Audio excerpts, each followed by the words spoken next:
This video is sponsored by Squarespace, the all-in-one platform to easily and efficiently build and manage your own website. Hi everyone, I'm FlagonHG, and this is the video of my attempts at a Hardcore Nuzlocke of Pokémon Emerald where the type matchup chart has been inverted. Fire types are weak to grass type moves, electric type moves do super effective damage to ground types, and it's all utter chaos. The rules for this playthrough can be found in the description below, but in short, in addition to standard Nuzlocke rules, there's no using items in battle, no leveling up past the next gym leader's ace before the start of the battle, and we're playing on set mode. Let's just jump right into the challenge. Normally when going through the Hoenn region, the first little fella I ensnare into indentured servitude is Mudkip, but with the type matchups all topsy-turvy, I decided to shake things up and go with Trico instead. I name him Elitpex, and the journey begins. Against our rival May and her duck, we can see the altercations that Jimtendo made to my very real cartridge of Pokémon Emerald. Torchic easily falls to 2 now super effective absorbs. This game is gonna be as easy as taking baby from a candy. On Route 103, I get my second encounter, a Poochyena, who I name Annie. Come on, Flagon. You got this. It's just Mighty Anna backwards. Just fix your mistake. There you go. Good job. You're almost there. Just press OK, Flagon. Great job, little buddy. I know that was tough. I then head to Route 102 and encounter a Wurmple. Uncle Jimtendo seems to have made a slight goof when inverting the type matchups because it looks like normal moves are super effective to bug moves. I find this out the hard way by trying to damage the Wurmple and getting a critical hit super effective tackle. Whoops. On Route 104, I catch a Marill who I name Yiramuza. He's Spanish now. Yiramuza has thick fat instead of huge power, which isn't exactly optimal, but in this game he is weak to fire and ice type moves, so it's not exactly the worst ability to have. In Petalburg Woods, I find another Wurmple, and this time I manage to not kill him with a randomly super effective normal type attack. I don't know what this Wurmple will evolve into, so I just take a guess and name him Zotsud. It's a bit disappointing that bug types are accidentally weak to normal moves because that makes them super useless, since basically every Pokemon has a normal move. But oh well.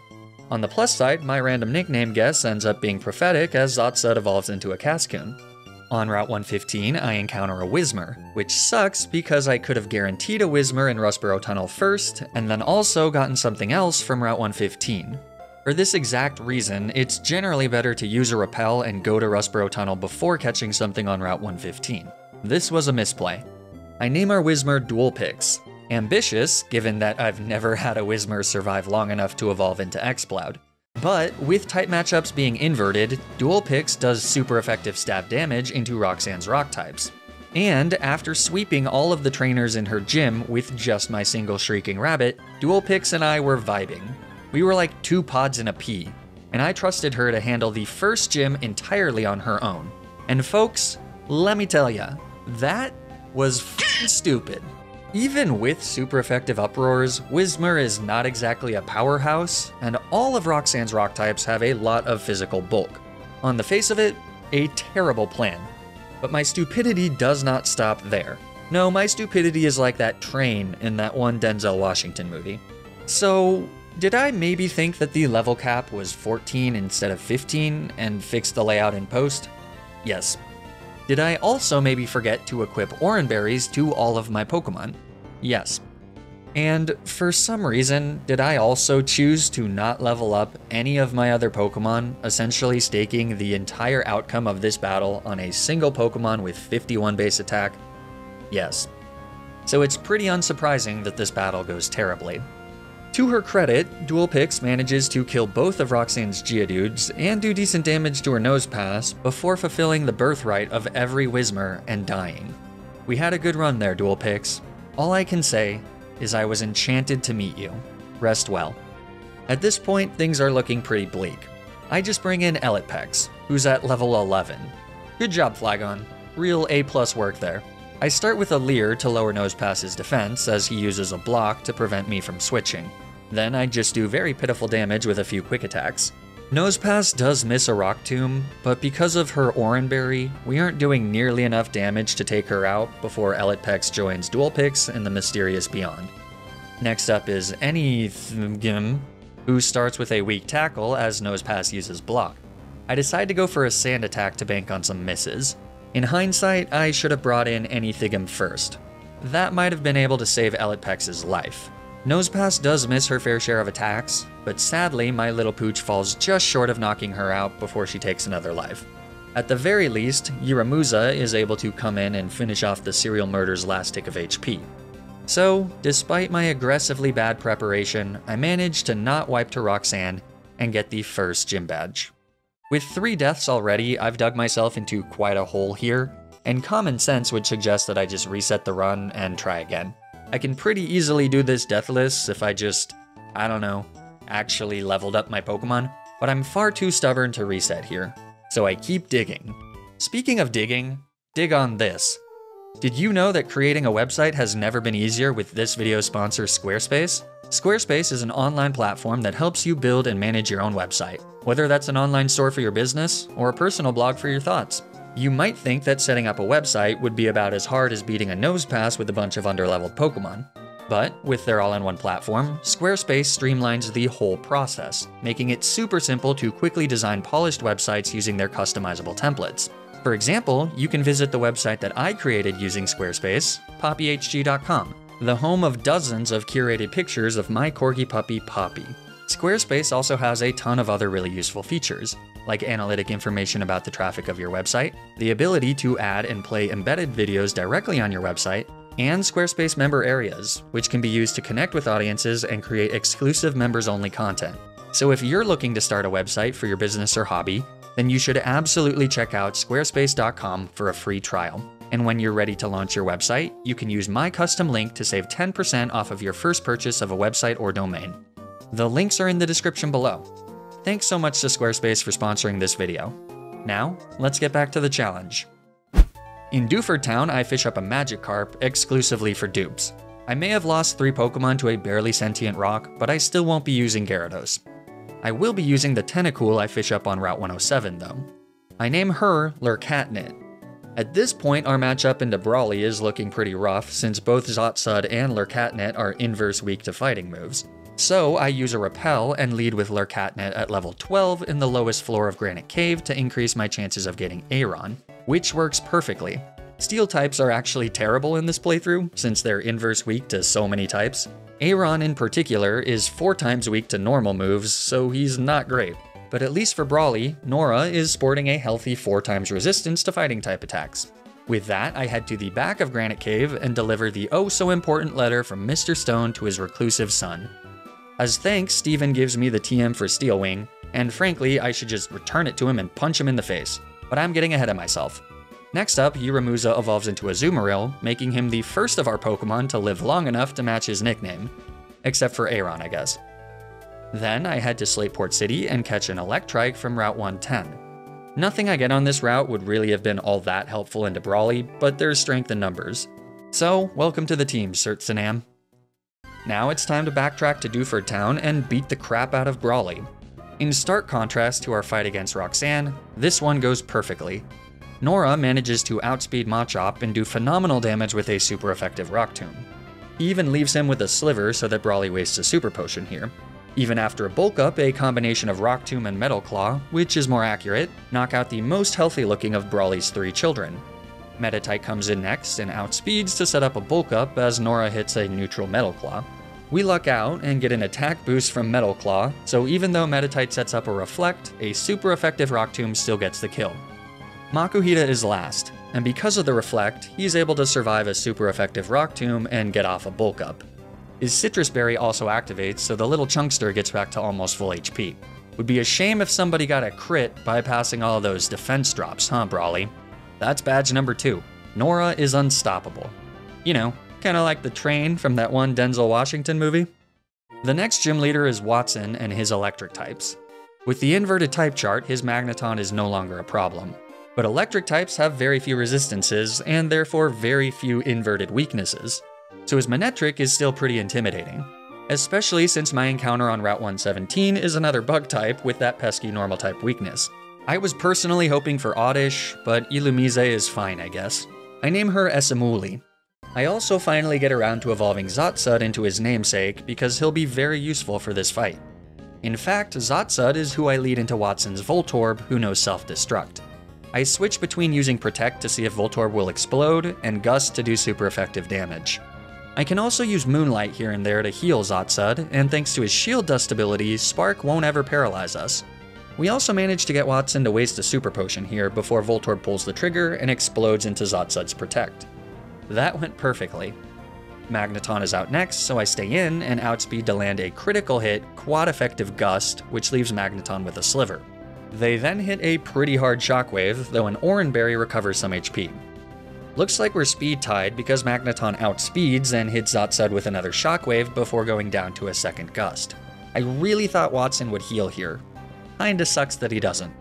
This brings in Electrike next, who threatens with a priority quick attack, so I switch to Sertsanam, but Electrike just goes for Shockwave, which almost kills my green puppy in one shot.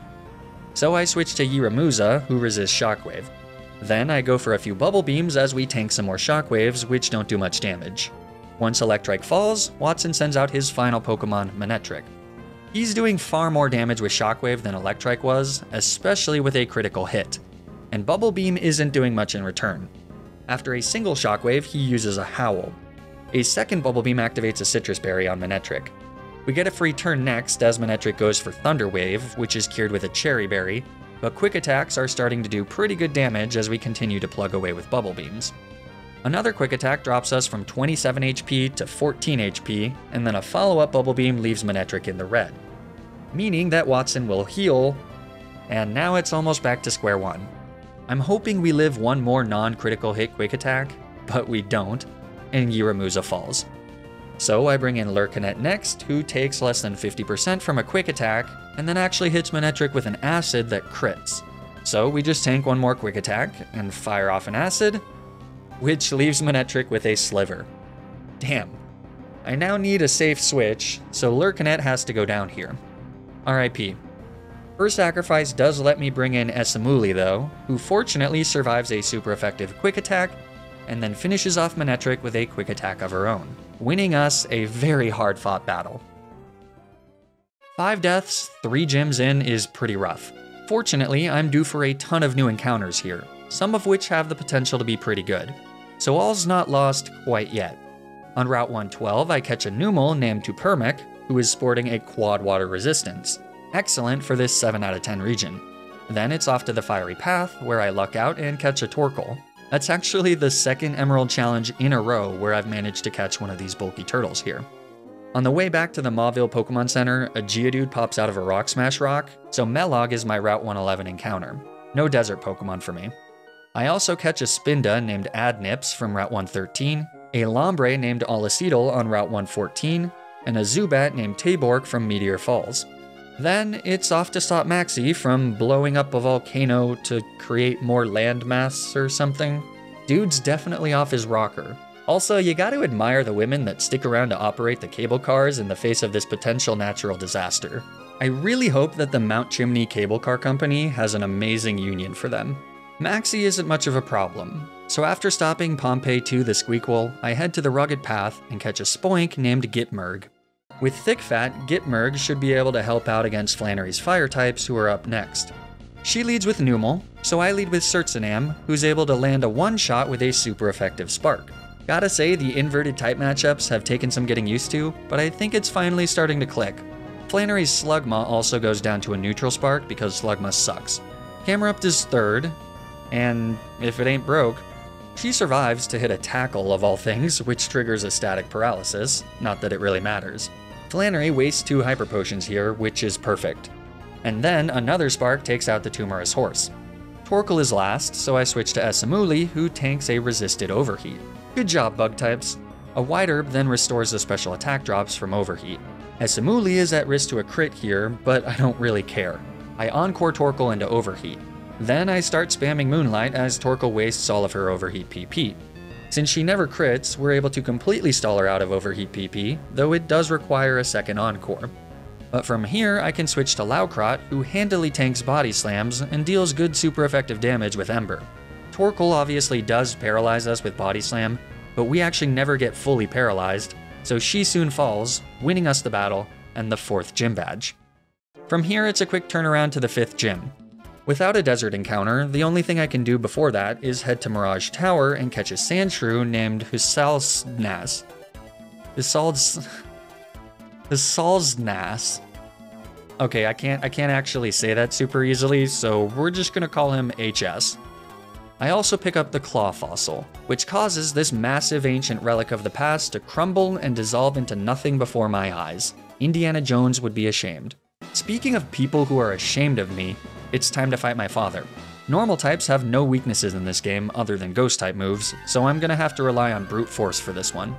Norman leads with Spinda and I do the same. Like father, like son. My Spinda's better and hits a hard strength for a good chunk of damage. Norman then goes for Teeter Dance, which does nothing thanks to our ability Own Tempo. What an idiot. A second strength takes out the Dopey Panda, forcing Norman to bring out Vigoroth.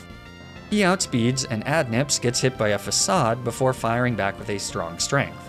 Vigoroth then hits a critical hit slash that has Adnips seeing Arceus with 8 HP. A second strength also doesn't kill Vigoroth.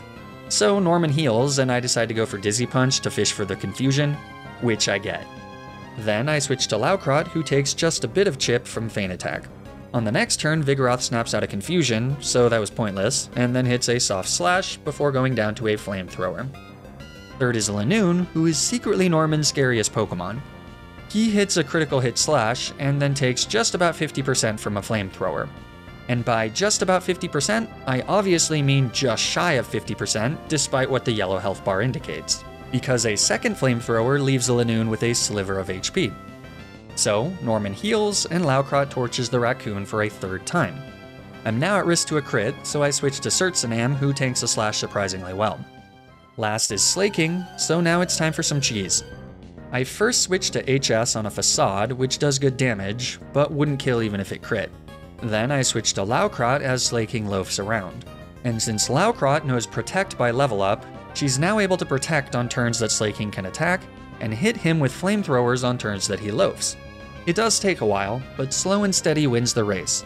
Laukrot is victorious, and we win the 5th gym badge. Immediately after defeating my father, I head to Route 105 and catch a Wingull. This is purely to eliminate the dupe. I won't be using him. But with this dupe, I can now more or less guarantee a Lanoon on Route 118, who I name Anunil.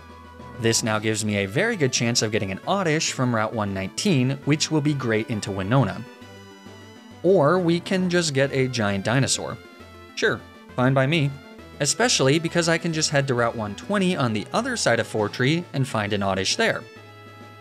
Or I can find a fluffy clairvoyant horse, which I accidentally run away from. Whoops! No matter, we still have Tree Dino for Winona. She leads with Swablu, so out comes Sweetport. Swablu outspeeds and goes for Mirror Move, which fails, letting us get off a hard super effective Magical Leaf for free. This leaves Swablu in the red, so Winona uses a Hyper Potion. I go for Stomp instead of Magical Leaf because if Swablu uses Mirror Move again on the next turn, Magical Leaf would actually do a ton of damage to Sweetport. She just uses Perish Song though, so Sweetport finishes her off with another Magical Leaf. This brings in Alteria, who threatens with a 4x super effective Earthquake. Alteria is why I wanted Oddish, but no matter, I switch to Laukrot as Alteria just uses Dragon Dance. She then goes for another Dragon Dance as Laukrot hits a hard Flamethrower, which activates Alteria's Oran Berry. But it doesn't matter. After tanking a Dragon Breath, which isn't boosted by Dragon Dance, a Flamethrower kills Alteria. It's kinda weird that she has an Oran Berry here instead of a Citrus Berry, but whatever. Flannery brings in Tropius third, so I switch to Tupermac, who has evolved into a Camerupt. Tropius charges up a Solar Beam, which does decent damage on the following turn. Then Tupermac rolls a limp Magnitude 5, so Tropius survives. She just hits a pretty soft Aerial Ace though, and then a second Magnitude finishes the job. Skarmory is fourth, so after Tupermac's Oran Berry activates, I switch to Sweetport on a Steel Wing that actually just misses. Then Skarmory hits a completely useless Sand Attack before going down to a 4x super effective Magical Leaf that never misses. So last is Pelipper.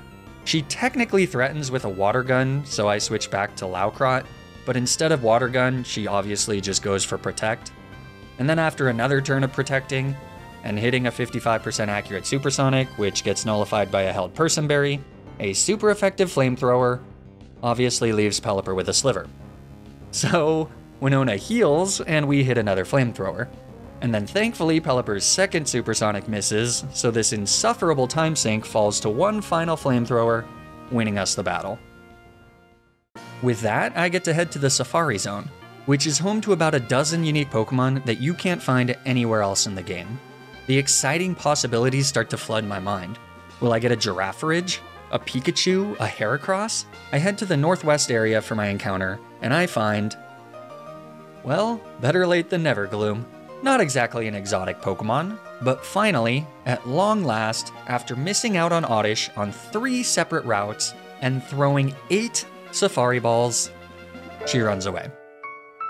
Well, at the very least, a small consolation is that Taborg finally likes me enough to evolve into Crobat, who is a phenomenal Pokemon, especially when I teach her Sludge Bomb by TM, which is physical in this generation and happens to be super effective to some key types in this game.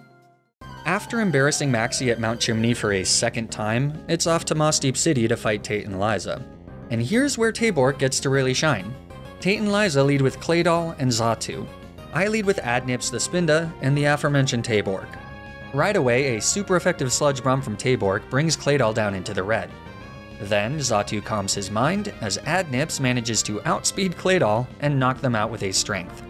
Go off, my king. This brings in Lunatone. But given that rock types normally resist poison types, a Sludge Bomb is now able to one-shot the poor fella, bringing in Solrock to take their place.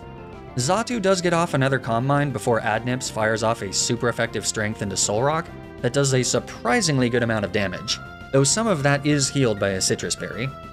On the next turn, I decide to turn my attention to the boosted Xatu, who takes well over half of his health from a Sludge Bomb, which also poisons.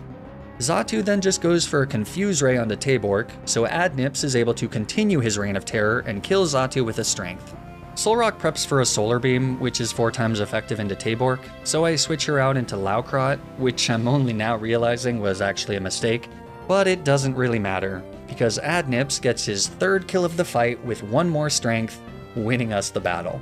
All hail Adnips, the King of Hoenn. After having to explain to Archie why no using the red orb to try to control the blue Pokemon was not a good plan, we have to head to Sky Pillar to get Rayquaza to put an end to this cataclysmic weather. But even an ecological disaster doesn't stop Swimmer Reed from challenging me to a Pokemon battle. We're in the middle of weather that's alternating between a biblical storm and relentless sun that's sure to be pelting us with cancerous levels of UV rays, and this dude is out here in the world's smallest speedo challenging me to a battle. I mean, if you're gonna die, you might as well die doing what you love, right? Lucky for Swimmer Reed, Rayquaza is able to put an end to Groudon and Kyogre's very uneven confrontation, and the world returns to normal. This means that it's time to fight Juan for badge number 8. With his double-teaming Kingdra, he can be a tough nut to crack. But I came prepared. I brought my 6 best Pokemon to handle his onslaught of water types. I had contingency plans, I was prepared to make sacrifices, I was ready to do whatever it takes. But then Taborg just morbs all over Juan's Pokemon. It's actually a bit embarrassing. Luvdis goes down to a single Sludge Bomb. Whiscash is second and goes down to a super effective Sludge Bomb. Celio is third and easily survives 1 Sludge Bomb, but then just hits a very limp Water Pulse before going down to a second. That poison was just to add insult to injury. Crawdont is 4th, so I switch to Special Bite, which does just over half health, and then flinches. So a second one kills him on the next turn. And then last is the scary Kingdra, but he gets hit by a critical hit Sludge Bomb before even getting off a double team. Kingdra does survive with a Sliver, so it means that Juan will heal, but Taborg wouldn't even think of missing a move in a battle as critical as this. Instead, he poisons Kingdra with a second Sludge Bomb, meaning that after poison damage, a 3rd Sludge Bomb, which obviously doesn't miss, kills Kingdra, winning us an incredibly easy 8th and final gym badge. We had a really rough go at the beginning of this game, so it's nice to know that all of that pain is behind us. All that's left for us to do is take on the Elite Four and the champion. But as I begin prepping and selecting my 6 team members, I realize something. The Ice type does not have a single resistance other than Ice itself. How I've never realized that before is wild. What a terrible type. But that means that in this game, Ice is a phenomenal type because it is incredibly difficult for me to hit Ice types with super effective moves without also being weak to super effective Ice moves myself. All the super strong special water types that are normally great Ice Beam users are essentially useless here. Fortunately, Claydol can learn Ice Beam, and their ground typing means that they resist both water and ice type attacks. And even better, thanks to some dupes, I can all but guarantee Claydol from Sky Pillar. Since Claydol can use self-destruct in Sky Pillar, I just lob my Master Ball, and Ludicolo joins the team as my answer into Glacia. So, with that last minute catch, here's my final team, leveled up to level 55 to match Drake's Salamence. I've got a good mix of bulky boys and speedsters. Is Adnips really the best Pokemon to bring here? Not really, but I just had to bring him after that all-star performance against Tate and Liza. Let's see if these 6 Pokemon have what it takes to finish this twisty inverted challenge. First up is Sydney with his Dark types, who now conveniently sport a Ghost type weakness. By holding a White Herb to offset Mightyana's Intimidate, I thought this would be a clean sweep with physical Shadow Ball from Tabork, especially with the level advantage. And it kind of is. Mightyana does go down in one shot, as does Cacturne, which is a bit of a relief since a quad-effective Needle Arm would have been pretty bad. But Shiftry actually hangs on in the red and gets off a double team, meaning that Sydney heals, and Tabork ends up being a little less clutch than she was against Juan. Another Shadow Ball connects on the next turn, as Shiftry just gets greedy and goes for another double team. So, to take out his last bit of HP, Tabork uses Aerial Ace, which never misses. That brings in Crawdaunt 4th, who also survives a Shadow Ball, but then just squanders the turn by going for a Swords Dance. Sydney heals again, but a second Shadow Ball and then an Aerial Ace seal the deal. Then last is Absol, who actually does go down to one Shadow Ball, completing Tabork's clunky sweep and winning us the battle.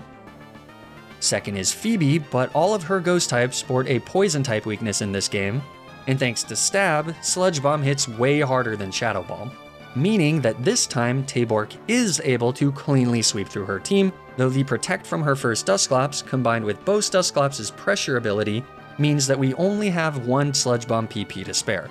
So good thing that all 5 of her Pokemon were one-shots. That's half the Elite Four defeated. But now it's time for Glacia with her ultra-powerful Ice types. So weird.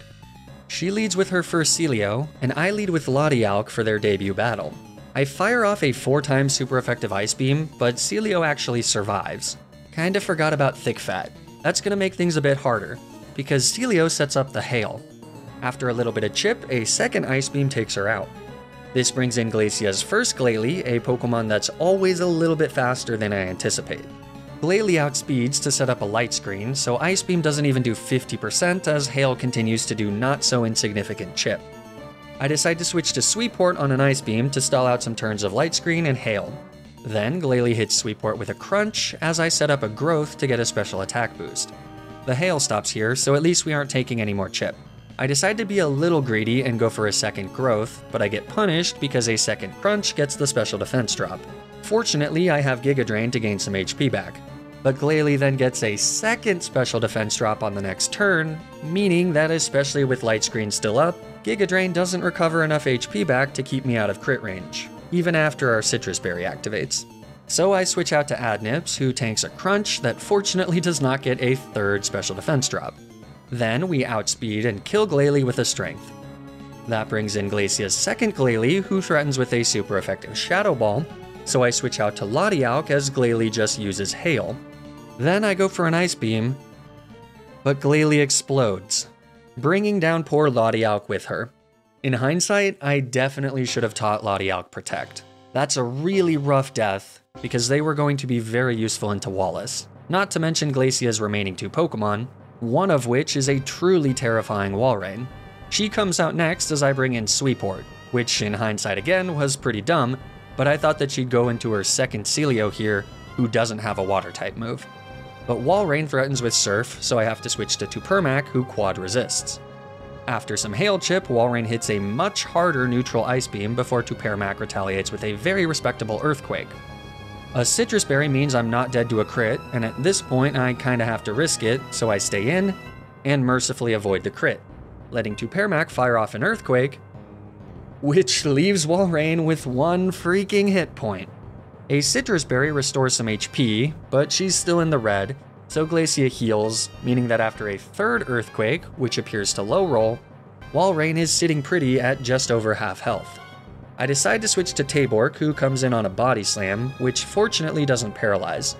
Now, because I'm stupid, I forgot to restore Taborg's Sludge Bomb PP after our fight against Phoebe, meaning that she's only got one left, which leaves Walrein in the red as she fires back with a Surf that activates our Citrus Berry. But now Glacia is going to heal again, and I can't use Sludge Bomb anymore. Not restoring my Sludge Bomb PP was a huge mistake, but I did make another one by putting Walrein into the red here. Had I used another move for some chip and then Sludge Bomb, this would be over. But honestly, I had no idea how much damage Sludge Bomb would do. I tend to not do many calcs when I'm playing through Emerald for some reason. I don't know. Either way, I'm in a lot of trouble here. With Aerial Ace and Fly, I do a decent amount of damage before Taborg is at risk to being killed. So I switch to trusty Adnips, who tragically meets his regal end from a critical hit Surf. RIP, my king. May your voyage to the afterlife find you the peace that this corporeal world never could. Laukrot comes in, so I go for a Protect, because I don't know, maybe we can PP stall this monster. Then I just pray to Arceus that Laukrot survives an Ice Beam, which he just barely does, meaning that we fire off a Body Slam, which actually paralyzes Walrein, but it doesn't look like a second Body Slam will kill her anyways. So I have to switch to Taborg, who fortunately survives an Ice Beam. Meaning that at long last, this evil pointy-faced dolphin finally goes down to an Aerial Ace, winning us the crap, she still has a Celio! Well, this one doesn't have a water move, so Sweetport can hopefully finish this off for us, especially because she has Synthesis. Celio certainly does not make it easy for us though, since Hail halves the amount of HP we can recover with Synthesis, and Sweetport only knows resisted grass moves. Oh, and Celio also at one point gets a critical hit Double Edge, though that's pretty much inevitable given how many turns this battle has gone on for. But eventually, and with a little bit of luck, Celio goes down, winning us the hardest Glacia fight of my life. Always remember to restore your PP, folks. Take care of your PP. It's important. Anyways, now we're down 2 team members as we head into the final Elite Four fight against Drake. His Shelgon seemingly always starts with a Protect, so I take the opportunity to set up a Growth with Sweetport. Thanks to that, a Magical Leaf on the next turn kills Shelgon. Kingdra is next, so I switch to Laukrot on a Surf that still does solid damage given that we resist it. But Kingdra just goes for a Dragon Dance, and then a 4-time super effective Flamethrower finishes him off. This brings in Drake's Flagon. Thinking I'm safe to stay in, I go for another Flamethrower. But Flagon beats me to the punch and gets a crit. The irony is not lost on me. That's actually a really bad mistake to make because Laukrot would have been very useful into Wallace's team as well. I don't know if a non-crit Flamethrower would have missed out on the kill, but I think it was always safer to just switch to Taborg. I just sort of missed that Flamethrower would be super effective to Laukrot. Half the challenge of this playthrough has been switching the type matchup logic in my head. Anyways, Taborg is able to come in and kill Flagon with a few super effective Sludge Bombs, and just tank a pretty weak Earthquake in return. Fourth is Alteria, so I stay in and hit him with a Sludge Bomb, which appears to do over 50%. He goes for a Dragon Dance, but we'll still outspeed because we're a Crobat, so I hit him with a second Sludge Bomb, which for the millionth time leaves my enemy with 1 HP. Drake heals as we just chug away with Sludge Bombs. After 2 Dragon Dances, Alteria is able to outspeed and hit a Double Edge, which actually does enough damage that a crit would kill, but since it didn't crit and Alteria takes some recoil, another Sludge Bomb finishes him off. Last is Salamence, so I switch to Tupermac on a Dragon Claw. This now baits him to use Flamethrower, so I switch to Sweetport, who resists and thankfully dodges the burn. Then, after tanking a Dragon Claw, a quad super effective Giga Drain leaves Salamence with a Sliver. But we recover enough HP from Giga Drain that we can safely tank another Dragon Claw and finish off Salamence on the next turn, winning us a pretty rough final Elite Four fight. That means that it's time to face off against Wallace with only 3 Pokemon. Before facing him though, I do realize that I have one more unused trick up my sleeve. I can teach Taborg Steel Wing, which is super effective into water types. This might be the advantage that I need to somehow beat Wallace's team of 6. Let's get this done. Wallace leads with Wailord, so I lead with Taborg, who instantly misses a 90% accurate Steel Wing. Not a great start. Well, Wailord sets up Rain, which kinda sucks. A second Steel Wing does connect for about 50%, and then Wailord hits a pretty hard Double Edge, which at the very least does enough recoil damage that a second attack should finish him off. In fact, some quick math tells me Sludge Bomb with Stab is only 5 base power less than super effective non-stab Steel Wing. So I just go for that, lest I miss another Steel Wing. This brings in Tentacruel next as rain continues to pour, but a super effective Sludge Bomb cleanly takes him out in one shot. So Ludicolo comes in third and threatens with a 4x super effective Giga Drain. This is where Latialk would have been really useful, but my best living answer is Tupermac, who tanks Giga Drain moderately well. Ludicolo then outspeeds and sets up a double team, so we miss an Earthquake. Not really sure how you miss an Earthquake, but whatever. This means that Ludicolo gets off a Leech Seed, though a second Earthquake manages to knock him out in one shot. So that could have gone much worse. Milotic comes in fourth, and Leech Seed drains some HP from Tupermac. Then I switch to Tabork on a Toxic. And then we miss another Steel Wing. I hate it here. This lets Milotic fire off a nasty Surf, which activates my Citrus Berry. I decide to switch to Sludge Bomb on the next turn, which does over 50% as Tabork tanks another Surf with 25 HP. Unfortunately, Milotic's Citrus Berry activates, meaning that another Sludge Bomb isn't going to do enough damage. And at this point, I just don't have enough resources to handle the rest of Wallace's team. I switch to Tupermac, who shrugs off a Surf, which activates her Citrus Berry. So she manages to survive an Ice Beam and fire off an Overheat that kills Wallace's ace. Fifth is Whiscash, but unfortunately Tupermac doesn't outspeed, and even if she did, we wouldn't kill Whiscash without a critical hit. Rest well, you beautiful stallion.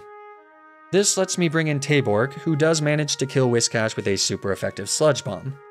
But last is Wallace's Gyarados, and we just don't have answers into him. Intimidate means that Tabork can't really do any damage here, and Sweetport in the back is weak to Gyarados' Earthquake and Surf. I bring in Sweetport to shake off the Intimidate, but there's really no hope at this point. A Surf does massive damage, and even though she's holding a Citrus Berry, Gyarados outspeeds and finishes off Sweetport with a second Surf. So my last hope is Tabork. If she manages to squeak out a crit here, then maybe Gyarados goes down, but no dice. With a final Surf, which very rudely crits, Tabork falls, and I've wiped to the very last Pokemon of the run. I have no one to blame but myself though. Losing Laukrot to Drake was easily avoidable, and she would have walled the hell out of this Gyarados. Those Steel Wing misses were rough, but I think it would have just been better to go for Sludge Bomb for more consistent damage. Then again, maybe not. Who's to say I didn't need that extra 5 base power to guarantee some kills? No matter how you shake it, that's a really rough end to this challenge. Now, I thought about resetting and trying this whole playthrough again, but I didn't really feel like it, to be honest, and I'm trying to give myself a little more slack when it comes to doing things just for the sake of doing them, you know? My theory is that it'll help with burnout, and if I had done that, you all would have gotten to the champion battle, seen that the video had more time left, and concluded that I do indeed wipe. Hopefully this way, the wipe came as more of a surprise, though I did foreshadow it pretty heavily. Either way, it's good to show challenges that I don't win, both to keep you, the viewers, on your toes for future challenges, and to remind people that everyone fails Nuzlockes. Nuzlocks are hard, and no one plays perfectly all the time. Despite that, I hope you still enjoyed the video. If you did enjoy watching, please like the video and subscribe. Or don't, I don't know. But I do know that you should follow me on Twitter and Twitch to keep up with streams of my future challenges. You should also subscribe to my highlights channel to get highlights of the challenge I'm currently streaming before it's cut down to a video on the main channel. And be sure to join the FlagOnHG community Discord, where you can discuss Nuzlocking and contribute to future challenges. The links are in the description below. Stay tuned for more Nuzlocke videos, and until then, remember to always, always, always play around the critical hit.